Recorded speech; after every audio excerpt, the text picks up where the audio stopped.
Hello and welcome to the Michael Collins House podcast. In this episode we'll speak to Tom O'Neill about his book on Spike Island and its time as a Republican detention centre and prison in the 1920s. Before we get to Tom, we should, I think, first of all say a little bit about why we've chosen this week to launch this podcast. At this time, roughly 100 years ago, the truce had just come into being, and Michael Collins was seeking permission to visit his brother, Johnny, who was imprisoned on Spike Island at that stage. The permission wasn't granted, as the British authorities claimed that they couldn't guarantee Collins's safety in the martial law area, something which Collins thought was ridiculous. That story was told to us by Ryle de Wire in his joint biography of De Valera and Collins. So why was he visiting his brother Johnny on Spike Island? Well, obviously because Johnny was imprisoned on Spike Island. And I think before we get on to Spike Island and to why Johnny was there and what was going on at Spike Island at the time, we'd speak just a little bit about Johnny himself. And the time is quite opportune to do that as well, because we've just finished a whole load of research into Johnny Collins and into Collins's earliest days. His youth in particular, I think, is something that's been more or less, I won't say ignored, but certainly understudied by quite a lot of his biographers. So we've, I hope, contributed significant knowledge with an essay that we will publish on the Michael Collins website this week. It's a substantial piece of work. It's almost 10,000 words, so it wouldn't quite fit in most journals. We will put it on our website, even though we would hope that it is of a journalistic or a journal standard, rather a history journal standard. And it, as I say, speaks about Michael Collins' youth and his early influences, giving hopefully quite a lot of information, new information, and also I think examining the more traditional biographies as they were kind of descended mostly from Beasley and Talbot. And in so doing then we also speak about Johnny. Now when we speak about Johnny, the first thing we need to say is that he was born in 1878, which made him 12 years older than Michael. As the oldest son, he inherited the farm at Woodfield. And the farm, certainly by the time he later disposed of it, and probably I would say at the time he inherited it, it was around 80 acres, and it was in 7 different plots. Now the 7 different plots are interesting, and we go into the essay, where they were and how they may have come about. But basically I think for the purposes of this, it's sufficient to say that Michael Collins, growing up on a farm like that, couldn't possibly have failed to ask, I think, why his farm was scattered throughout the townland. And I think the answer was probably the famine. The Collinses, like most families, would have gained certain plots during the famine, like most Irish farming families. So the legacy of the famine was, if you like, almost written in the ditches of the farm that Michael Collins worked with his father, and his father had, as we know, survived the famine.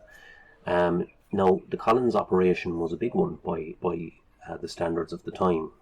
Biggest farm in that townland. They had more outhouses. They had a better house than than all of their neighbours in that townland. Indeed, they had a 3-up, 2-down farmhouse, when such houses were very, very rare in the Irish countryside. Woodfield House, as they called it, was completed in 1900. The farm was mixed. They seemed to, like most farmers, they had a lot of various types of agricultural activity going on out there. And as I say, the family was wealthy enough to complete that house probably, a decade or more ahead of most other farming families.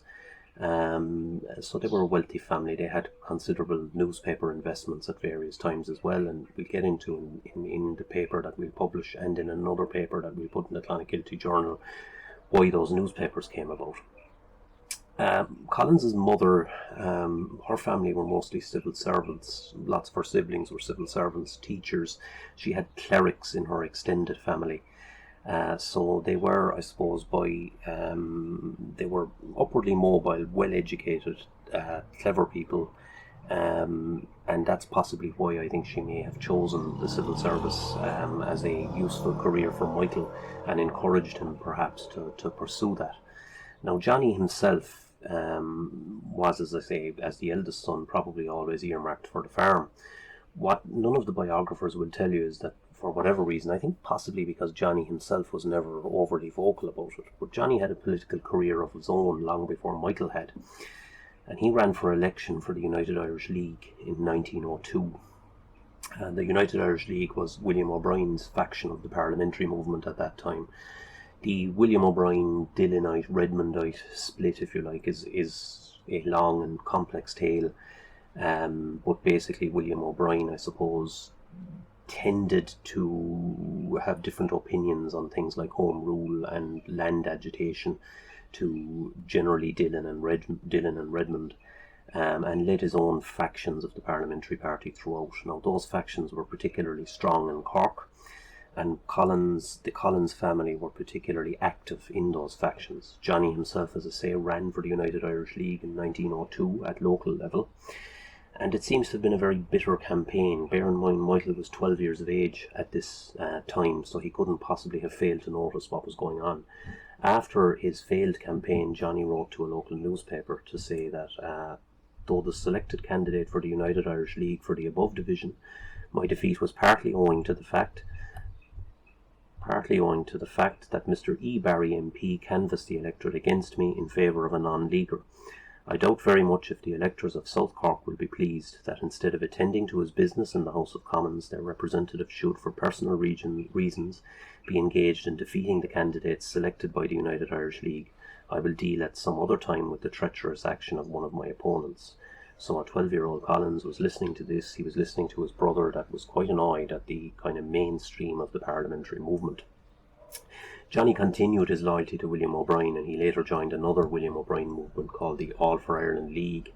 And in 1910, during an election campaign, he spoke on behalf of the All for Ireland League candidate, and he called the Redmondites, quote, Molly Maguire Shawneens and turncoat politicians, unquote. So again, still substantially anti the the mainstream of the parliamentarian movement. William O'Brien was big on things like land purchase, labourer housing, kind of improving the lot of the ordinary person was important to O'Brien, and important to Johnny Collins too, it would seem. Johnny Collins indeed campaigned on behalf of labourers on a few occasions, specific labourers in his vicinity, to secure accommodation for them under those early kind of cottage building schemes of the early 20th century, which obviously William O'Brien was heavily involved in too. O'Brien was also, it should be said, willing to make concessions on home rule in order that Ulster would remain within the remit of a Dublin Parliament. He was somewhat different to Dillon and Redmond, who took a harder line on all of that. Johnny then wasn't the only William O'Brienite in his family. So Michael was surrounded by O'Brienite people. There was Johnny. He had an uncle, Michael O'Brien, who was his mother's brother, and Michael O'Brien was on the Clonakilty Urban District Council for a while. His uncle Danny was also a member of the All for Ireland League, as was Dennis Lyons. And Dennis Lyons is interesting because many of the biographers mention him, but they mention him as a Republican, not as a member of the All for Ireland League, which apparently he was. So by 1911, John was seen as a leader of the All for Ireland League in the locality, and was instrumental in unifying them with the Irish Parliamentary Party faction in the town of Clonakilty. And that was for a commemoration of the Manchester Martyrs in Clonakilty that year. There was concern that these two nationalist factions would have open division and perhaps worse on the streets of Clonakilty. So the two factions met before the commemoration in order to, I suppose, jointly run the event and ensure that there were no altercations of any kind, and they were successful in that. Johnny was quite the diplomat when he wanted to be. And when one reads the newspapers of 1911 about that event, one will see that there was a Mr. M.J. Collins of Woodfield that spoke, according to one newspaper account. You begin to wonder if that was Michael Collins's political debut, but unfortunately I don't think it was. It was probably as we go into in the essay, was more likely a misspelling of Johnny Collins. So it was Johnny Collins that was similarly involved in that. We know that Michael was in London at the time, so it was highly unlikely that he was speaking at those events. Now, Johnny in 1912 actually opposed the social insurance bill for labourers, and as I say, that was maybe somewhat unusual because Johnny was very pro-labour, very egalitarian in some ways, I suppose. Now, he opposed social insurance, which would have granted labourers sick pay and things like that, on the grounds that if he were to do that, he argued that the informal arrangements that existed between farmers and tenants in the countryside basically allowed for sick pay anyway. But if you were to formalise that arrangement and put costs on top of farmers, then you would see that they would change their operations to less labour-intensive activity, and you'd see that tillage would be basically substituted for grazing. Now again, it's tempting maybe to see Johnny as the big farmer and the businessman who was basically denying labourers nominal kind of social insurance rights, but you would be incorrect, I think, in looking at it that way, because Johnny, as I say, was very pro-labour, and he even at one stage proposed that the labourers would be given key nominations within the All-for-Ireland League at local level. In other words, that they should be given election nominations ahead of farmers in certain constituencies, which was quite far-thinking. For the time, I'm not sure that any political party has looked at things quite like Johnny Collins did at that time since, So by late 1914, he was still supportive of the All-for-Ireland League, but one of the witness statements tell us that by that time at least he was also a member of the IRB. When he joined the IRB, we're not entirely sure. He could have been in the IRB throughout the days of his political activity on behalf of William O'Brien, or he may have joined the IRB in the wake of Collins joining it in London. So I think there's maybe a little bit more that we could perhaps try and figure out about that. Though the IRB being a secret organisation, it's difficult to figure these things out. Now, in 1918, again, according to some of the witness statements, Johnny, or as they called him sometimes, Shafter Collins, was commonly seen in Cork reorganising the volunteers on platforms with his brother Michael. Michael was coming, as we know, into national prominence at that stage, and Johnny, it would seem, was assisting him at local level. As we know, Michael, as we've just said, Michael would have known that his brother was very politically active anyway. Johnny was eventually elected to Cork County Council in 1920, by then on the Sinn Féin ticket. Now, we're told by by one of the witness statements anyway, that there was reasonably widespread voter impersonation during that election. And when I say widespread, I mean, maybe, 15 to 20 votes. So I don't think it had a huge result or a big impact on the result. Nonetheless, it's interesting that it happened on behalf of Johnny Collins, as it happened on behalf of many Sinn Féin candidates at the time. So once he was elected to Cork County Council, of course, that meant he had to go to council meetings in Cork City, and it was on his way home from one of those meetings that he was arrested, and this was on the very same day that the homestead at Woodfield was burned. Michael Collins later left an account of the burning of Woodfield, and Tim Pat Coogan reproduces the account in his book. Coogan also refers to Johnny having lost his wife just a few months prior to the burning of the house. So I'll read that extract as reproduced by Coogan now. Colonel Commandant Higginson, the commanding officer of a brigade at the Cork City headquarters of the 6th Division, ordered the destruction as an official reprisal for the attack on Rosscarbery. It should be understood that my brother's place was 4 miles from Rosscarbery. The enemy force came, bringing with them several of the neighbouring civilians as hostages. Some of the civilians were forced at the point of the bayonet to bring hay and straw into the house. The hay and straw were then sprinkled with petrol, which was also forced. On the arrival of the English forces, the house was occupied by a maiden lady, a maid, and 8 little children. It should also be explained that quite a short time prior to the burning, the mother of the children had died. She had been in bad health for nearly 12 months, and, no doubt, a succession of raids by British forces contributed to hasten her untimely end. My brother, the father of all the children, was attending a county council meeting in Cork and was not present at the time of the burning. The little children were without anyone to protect them. The English forces proceeded to throw them out of the house, and having done this proceeded with the burning. The dwelling itself and every out-office were completely destroyed. The hay shed which contained some hay was likewise destroyed. A farmhand was ploughing in a field near the house. The English forces went to the horses, took the harness off them, and threw it into the fire. The net result, therefore, was that 8 young children were left homeless, and there was no person or nothing left to carry on the ordinary work of the farm, so that of course production suffered. To complete the story, my brother himself was arrested on his arrival at the railway station at Clonakilty. The timing of the arrest practically coincided with the burning of his house. He is at present at Spike Island, was visited on Friday last, and is likely to lose the use of his right hand as a result of medical neglect. The above are the details, wherein there were in fact other minor points of brutality which cannot be told except until all the evidence is available. The important thing is that the case is no exception. My brother was over military age, but he had always been an advanced Irishman. He was a member of the Cork County Council. Being over military age, he devoted himself to this work and to general local reconstruction. So I think an advanced Irishman is certainly a good description of Johnny Collins, much more politically active perhaps than is generally credited, as we've just discussed. Johnny was then sent to Spike Island and was held there.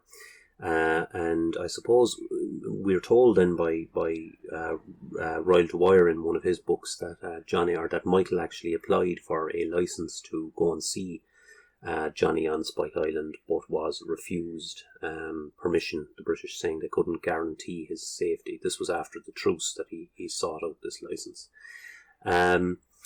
So I suppose without any further ado, we'll pass you on to Tom O'Neill, who'll tell you a little bit about Spike Island and its regime at the time that Johnny Collins was held there. Hello, my name is Tom O'Neill, and I would like to take this opportunity to tell you about my latest book, which is now available. It is titled Spike Island's Republican Prisoners 1921. And the book is an account of Spike Island and the Republicans that were imprisoned there that year. Because during 1921, the fort on Spike Island in County Cork was the largest British military-run prison for Republican prisoners and internees in the martial law area during the Irish War of Independence.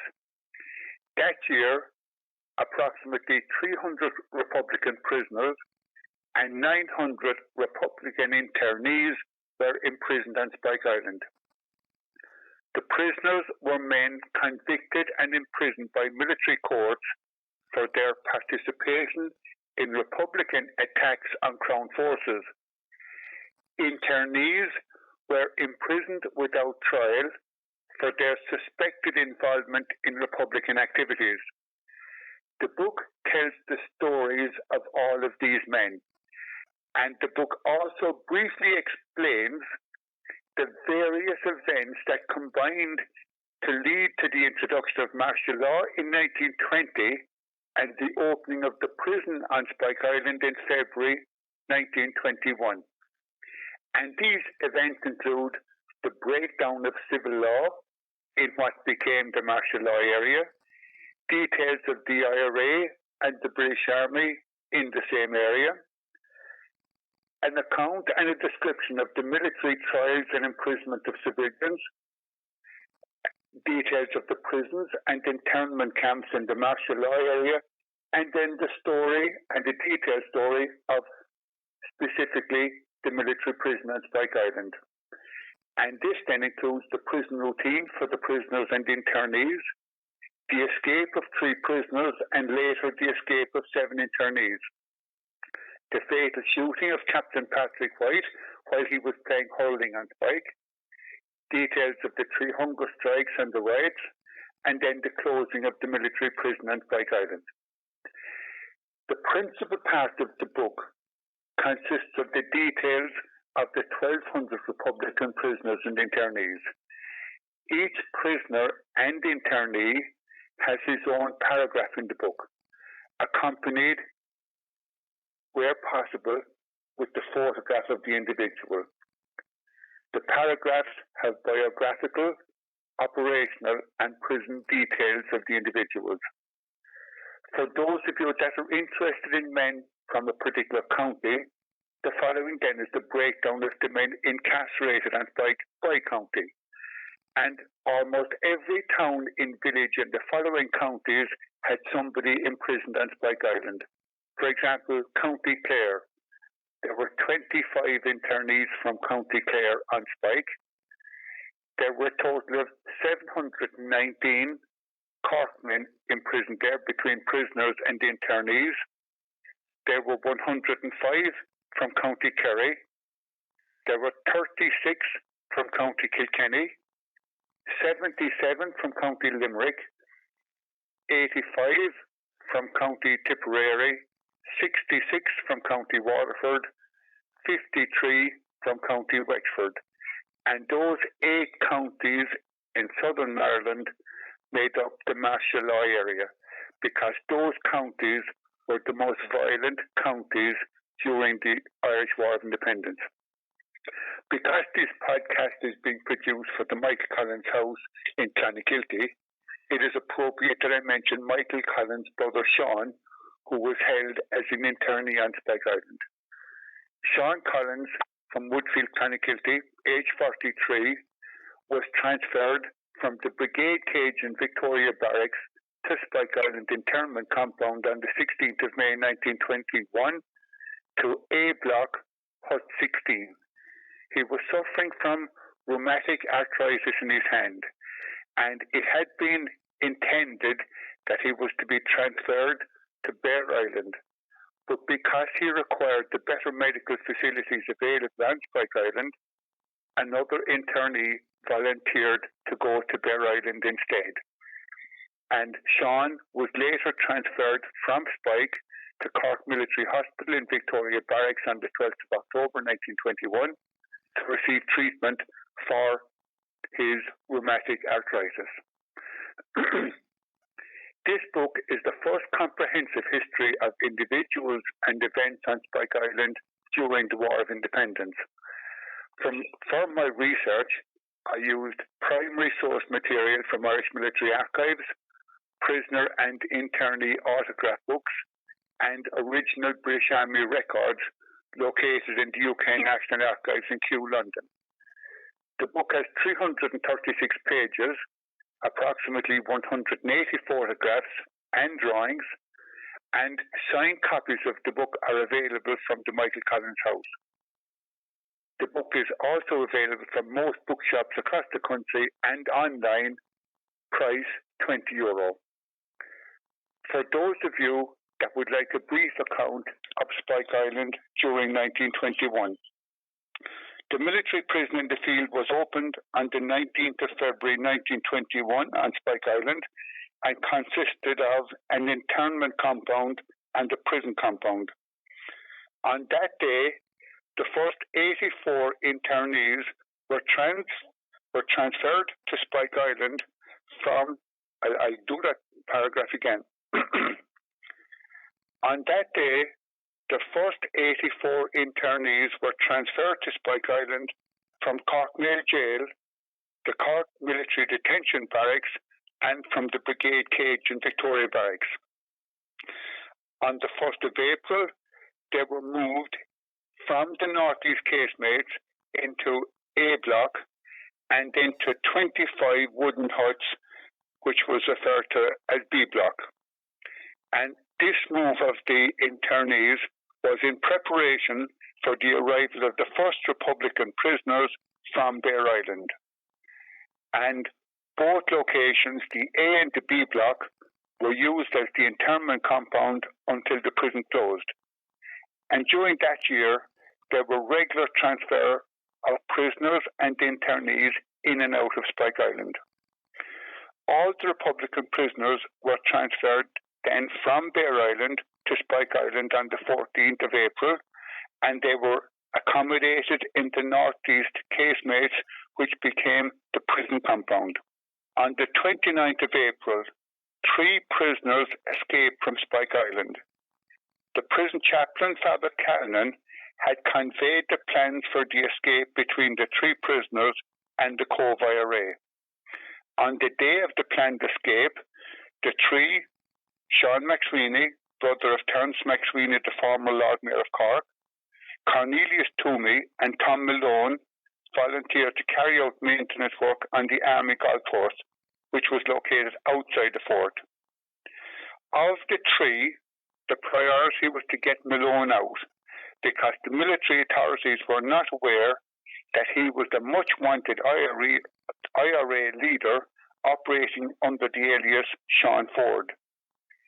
He had been imprisoned on his real name, which was Tom Malone.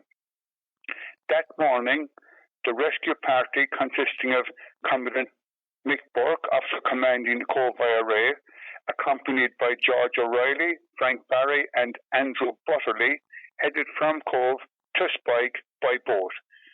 When the boat reached Spike, the prisoners were in position. Suddenly, the prisoners sprang into action and Malone attacked the armed sentry. He hit him twice in the head with a hammer and the sentry collapsed. The other prisoners overpowered the two soldiers and the prisoners jumped aboard the boat. The boat headed for Paddy's Block near Ringaskiddy, and eventually the boat reached the mainland and the three IRA men quickly made their getaway. On the evening of the 31st of May, internee Patrick White from Meelick in County Clare was fatally shot while playing hurling on the parade ground by a British Army sentry.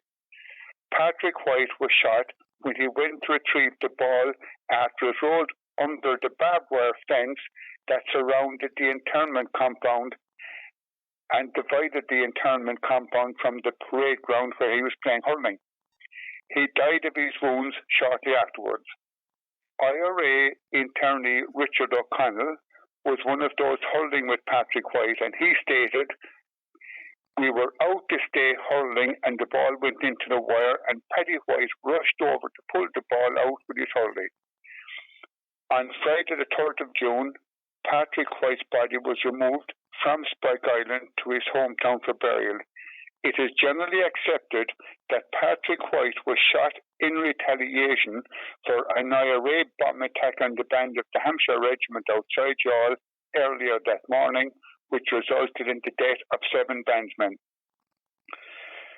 The IRA staff officers in the prison were constantly planning and arranging events to address the boredom of the men. Football and hurling matches were played between the internees on the parade ground. Concerts, Irish language classes, and autograph books were also very popular. Another successful pastime was making silver jewellery from coins that were smuggled into Spike. In keeping with their nationalistic ideals, the jewellery regularly took the form of Celtic design, including Tara brooches, and often engraved with Spike 1921. Several surviving written accounts mention the importance of religion to the men while in prison. Father Callan, the prison chaplain, celebrated Mass daily for the internees, while prisoners were only permitted to attend Mass on Sundays and holy days. In addition, rosaries, novenas to the Blessed Sacrament, benediction, confession, and confraternity were organized regularly and were very well attended. The men that were imprisoned or interned on Spike Island during 1921 represent a full cross-section of Irish society at the time. The variety of occupations revealed the breadth of support for the fight for independence. Every occupation and profession in the wider community was represented on Spike Island. A hunger strike by internees began on Spike Island on the 30th of August for unconditional release. It lasted 4 days and was then abandoned. On Sunday, 16th of October, the internees began rioting and breaking up their huts. When the British soldiers regained control, they forced the internees out into the dry moat, where they endured 3 cold, wet days and nights without shelter. The internment compounds, the A and the B blocks, were uninhabitable after the riots. On the night of the 10th, 11th of November, 7 internees, Bill Quirk, Moss Toomey, Tom Crofts, Dick Barrett, Henry O'Mahony, Paddy Buckley, and Jack Eddy escaped from Spike Island. That evening, the 7 men went through a hole in the wall at the rear of the A block, through the sally port, and into the dry moat. In the darkness, they made their way to the main pier, from where they could barely see a boat further out.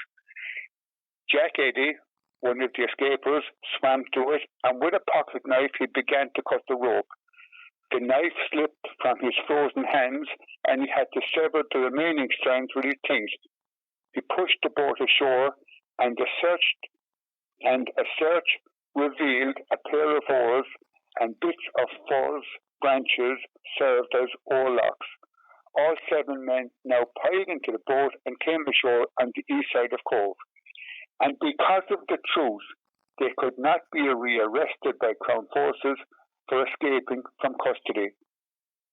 On the night of the 16th, 17th of November, the last Republican prisoners were moved from Spike to Kilkenny Jail, and 13 of them were part of a large group that escaped from there through a tunnel on the 22nd of November.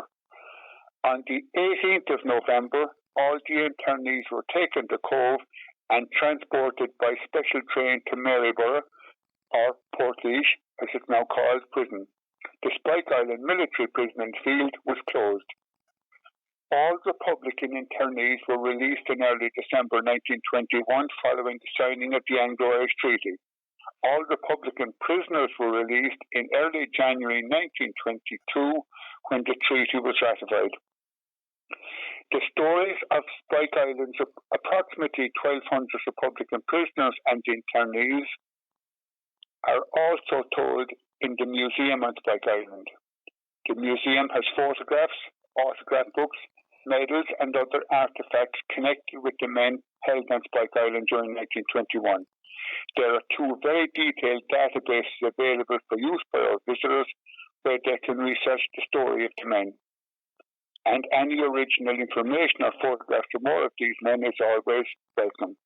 And then to commemorate the story of the men, Spike Island has launched an exhibition entitled Imprisoning a Nation.